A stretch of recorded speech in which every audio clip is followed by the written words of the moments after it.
Oh, hey everybody. Well, you know who this is. So, um,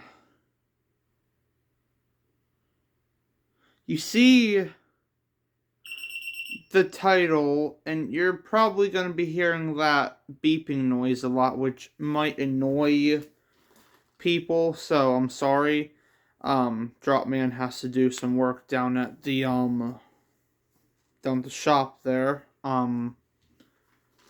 Which is pretty much a mechanical garage, but it's pretty cool looking on the inside. Um, that's not the point of the video though, but that was the point of that. So, also me and him, we have something very interesting to showcase. Um, and I said to him that I would like to showcase it with him, and he said that I'd have to wait, so I figured I'd talk about this, because I need to get this out of the way. Okay, here we go.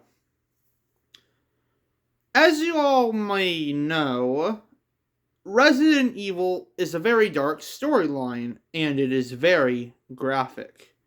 And by graphic, I mean, well, you already know. There's blood, there's cutting off, there's decapitation of arms and hands, and fingers. I'm looking at you, 21. I'm looking at you. Ugh. Yes, I find all of that to be very disturbing, but it's a very good series. It's very fun. The reason I'm bringing up Resident Evil is because RE9 Requiem is on the it's almost here. So, I'm going to get into the point of this video now. I would like to talk about the deaths inside of the Resident Evil franchise that break my heart to this day. And we will have this is going to be a very dark video, so if you don't want to listen to anything dark and you already know, but you might not know what deaths I'm going to be saying in order, I'm going to think of some off of the top of my head, the ones that we will always remember the characters from. Okay.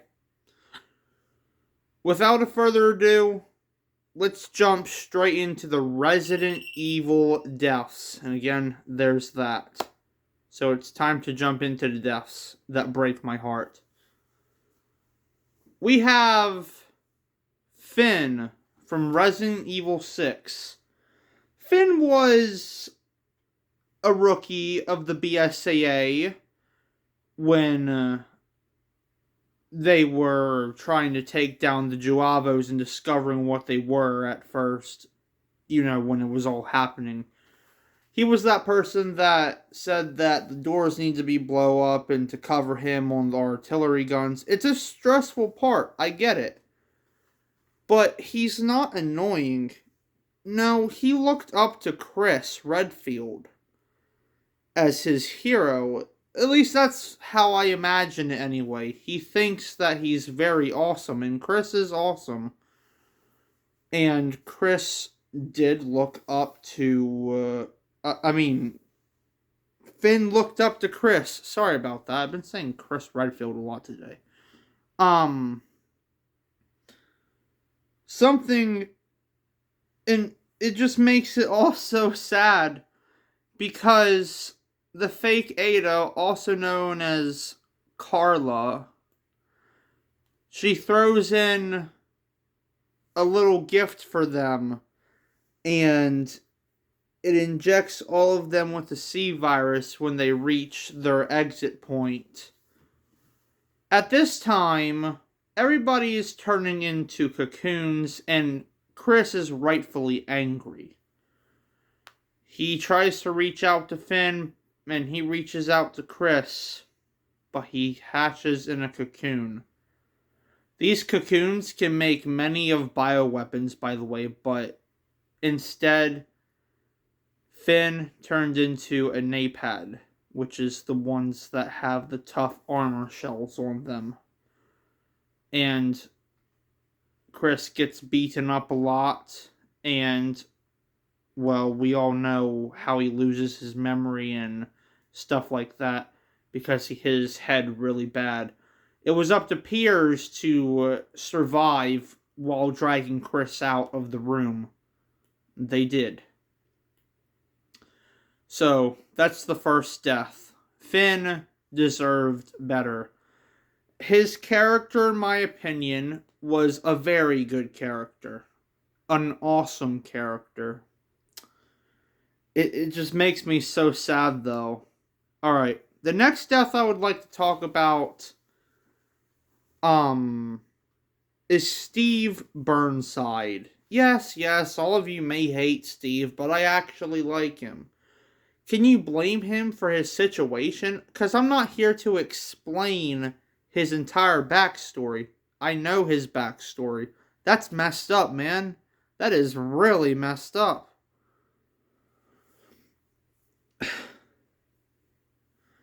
Steve is 17 years old in Code Veronica.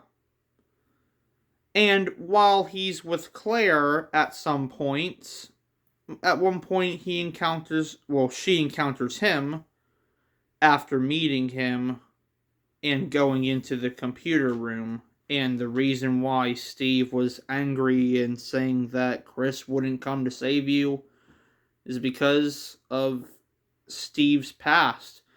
However, Steve does learn to actually cope along in that he's sorry of the reckless things that he does by accident and how he treated her earlier. But there was one part in Code Veronica that I'm glad was shown. Alfred dressed up as Alexia. We all know how that happens. He's a very disturbed individual, if you ask me. But, what are you going to do when there's a sniper aimed at you? Steve comes in at the right time, and his shoulder gets grazed, and he shoots at Alfred, pretty much. And we know how that goes from there. However, I do think one of the other saddest things is that because, fast forwarding a little bit, Chris has finally found Claire. And they met up. And now it's up to Claire to find Steve. This is short-lived as I'm going to fast forward a little bit more to where he explains that he's been infected with the T. Veronica virus because Alexia, the real one, injected it into him to test him. And that part's pretty difficult. I don't really know how speedrunners actually go and just live through that part. But anyways, he turns into a big giant BOW with a battle axe. On two sides, too. Claire runs and she gets trapped by the vines that Alexia controls after the door closes. Steve is still pretty much, not himself, but he fights through the infection after trying to kill Claire, saves her, and dies for her after he gets hit by the tentacle he cut off with his battle axe, and gets hit against the wall, turns into a human, and his final words was that he loved Claire. And then he dies. It's a heartbreaking scene, in my opinion, because of how much of a fan I am of Steve Burnside, but, that's him, pretty much. Steve, a teenager, got into the wrong things when it wasn't his fault at all, and died on that island. At the Antarctic base. Rest in peace, Finn and Steve, so far. For them, rest in peace. The next one I'd like to talk about is Clancy. Clancy is, well, you know who he is. Like I said, I'm not here to explain their backstory. But I will say that Pete and Andre was short-lived. We know what happened to Andre. I'm not explaining how he died because it's just really disturbing to think about, especially when you're staring at it on screen. And I'm not going to explain how Pete died either, because that's also very disturbing. Like I said, we're going into the ones that make me feel sad. And I'm going to be honest with everybody. Before Pete died, I didn't really like him. You know, because of his dialogue that he says. Where'd you find this guy? Andre told Pete to give him a break. And that's, you know what? I feel bad for Andre, so Andre's there because Andre was a nice person. While I felt like Pete was a bit arrogant. That's just my opinion at the end of the day.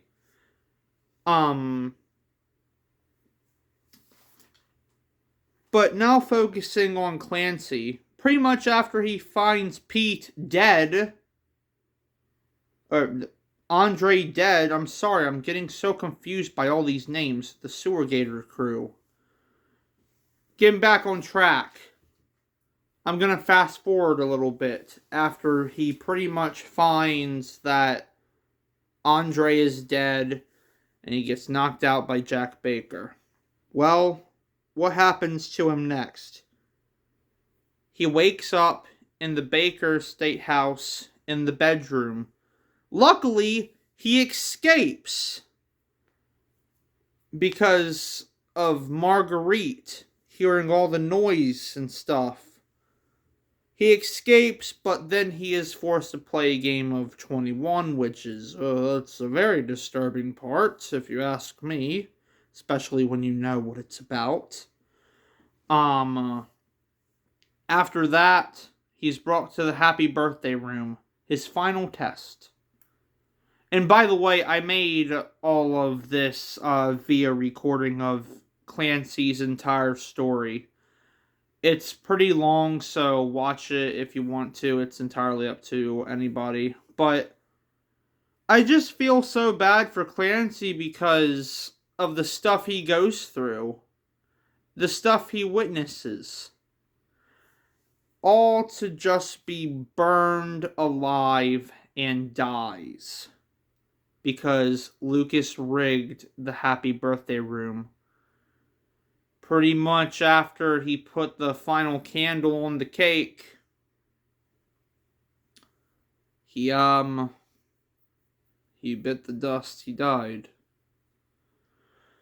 And I do think it's sad because I feel like between of the Sewer Gators of Andre and Pete, Clancy has more of a character, but that's how the story was set up. So now we have Clancy and the rest of them on the list too. Clancy and Andre and Pete, we have them, and Steve and Finn so far. The next one I would really like to tell everybody, this is just my opinion. I am going to explain one thing to all of you. After the true path of, the true ending to Daughters, we are now in the year 2015 of the Resident Evil main storyline with the stage play Biohazard, The Experience, the one I've watched the most. I love that story. That is a phenomenal story. What it's about is really messed up, but that would take forever. To sum it up, I'm going to fast forward a little bit. Because there were a lot of characters I liked, but my main, well, not the main protagonist, but I do like the main protagonist, Kurosawa. I'll explain that in a minute. Pretty much, a group of survivors that experienced what was happening in this place.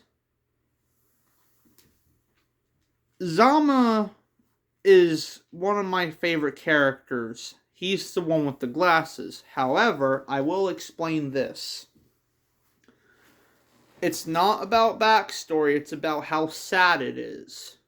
They go through so much together, all of them, and the ones that have died as well. And God, as you can tell, this one is hard for me. So Gino and Bondo and Kurosawa and Abe are all there, telling them that they have to move on. However, Zama basically says, I'm screwed and so is Terayama, because they got bitten in an attack in a room with zombies that they were fighting, and they couldn't move. However, Zama does say to let them just be left behind and make sure that what we witnessed here gets out. And one of the lines that he says after that, after Gino, Abe, Kurosawa, and Bondo leaves the room with just Zama and Terayama, he gets up and he says, why is this so hard? I want to say that's because of the relationships that you've made with these people that you don't even know, but you've grown close to them. And he's having a hard time standing because the virus is already kicking in. And it's also already kicking in for Terayama as well. But I want to say that because you felt like they were your friends as well, in my own opinion. I mean, why would he say that when he gets up? However, when Zama does get up, he gets his gun and his glasses fall off of his face. And Terayama is checking his revolver and looks at Zama and stands up as they both aim their own guns at their own heads so they don't have to suffer. Terayama is screaming as he's pulling the trigger. The scene goes to black. You hear a gunshot. That's because Terayama and Zama are now dead. So they wouldn't want to become zombies. I would honestly not even know what it's like to, to fear to become a zombie. Yeah, I would have done the same thing, but that's really heartbreaking. However, let's fast forward to Kurosawa, okay? The main protagonist of this stage play. I'm not gonna say why because that would be spoilers, but he's the main protagonist. So, anyways, he's given a choice to go with the bad guys or stay in the hellhole that they've been trying to get out for so long. And he stands up and turns around and puts a magnum to his head and says that he pretty much chooses death. Again, it cuts to black. You hear a gunshot. He's dead. And that's how it ends. You know what? In my opinion, I think that's one of the saddest stage plays of Resident Evil. Again, Resident Evil is a very dark and gruesome story. We all know this at first hand and first glance. And yes, I'm up to date with enemy lore and stuff like that. Okay, let's move on to one that Chris has felt, it's attached to Chris Redfield. Let's move on and fast forward a little bit, still in the year 2015 of the storyline.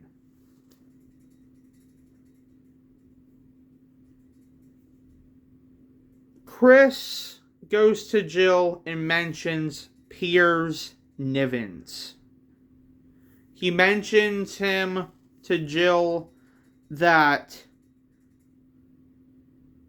he saved his life and that Chris wanted to save him too. But we all know how Piers went out in the events of Resident Evil 6. And I'm saying this because Jill completely ignores what Chris is saying and then just goes back to shooting her gun in the gun range.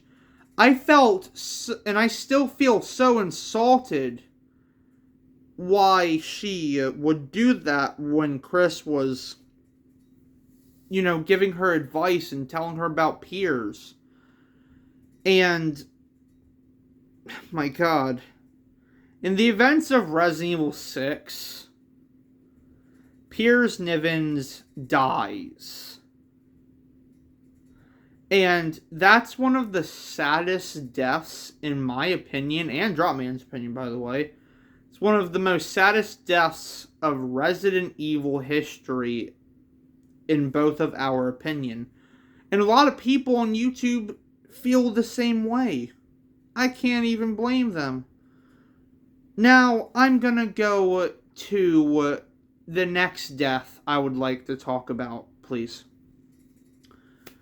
Rest in peace for all the ones I have named thus far. They honestly deserved better. So, here's the thing, right? We all know Ethan Winters. We all know how Ethan died. Jack being infected and under the influence of Evelyn in Resident Evil 7 stomps on his head and kills him. And him not knowing is so sad. But when he knows that he's dead and is nothing but mold in Resident Evil 8 Village, it saddens me so much to see that cutscene each time. Because, talking about RE8V, by the way, after Miranda's dead, Chris says that you did it and it's done. And then Ethan says, I think we finished each other. That's so sad to hear. However, Chris does try to motivate Ethan, not knowing what's happening to him, by the way. And as he's slowly dying yet again, he tells Chris to raise Rose and be strong. And then he snatches the detonator off of Chris. And it forces Chris and Rose to get out of there and go into the chopper. And then Ethan blows himself up along with the village, hoping to save everybody that was left. All that was left was Chris's crew of the Hound Wolf squad and Mia and Rose. I'll say that Ethan is a pretty cool protagonist in my opinion, and he was a great dad. And Rose, knowing nothing about him as she goes on her journey through all of these memories and finds out who he really is. I couldn't even imagine, thinking it's so sad to see your own father, but just within a memory that is helping you defeat Miranda again. But that's the true ending of Resident Evil 8, so. I don't know if anyone else has felt the same, but these deaths strike me a lot. In thinking about all of this, it's just making me really, really sad. Capcom, oh my god. I really hope that Leon lives within Resident Evil 9, or I'm gonna be very sad and mad at the same time. And probably every other Resident Evil fan as well. I don't want to see Leon dead in Resident Evil 9 Requiem. But that's going to do it for this video, everybody. Let me know your honest thoughts if you want to in the comments. And later we're going to, yet again, like I said in the beginning of the video, half-ish of it anyway, we're going to be revealing something very cool. It was a lot of money, too. I have nothing more to say. Because there are a bunch of other deaths in the Resident Evil series that really do make me sad. But honestly, I can't think of any more off of the top of my head right now. Other than Richard and whoever you play as, Richard saves you. If you play as Chris, he gets eaten by sharks. If you play as Jill, he gets eaten by Yawn, the big giant BOW snake. Yawn is actually a pretty cool boss fight in my opinion.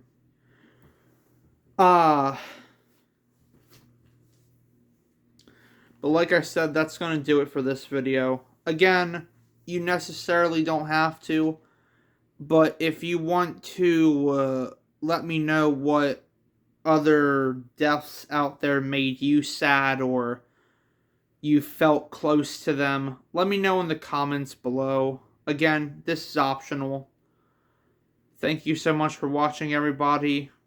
And, I'll see all of you in the revealing video. Peace out for now, everybody. I'll see you in the next one. Over there. We all have so much time to live on Earth.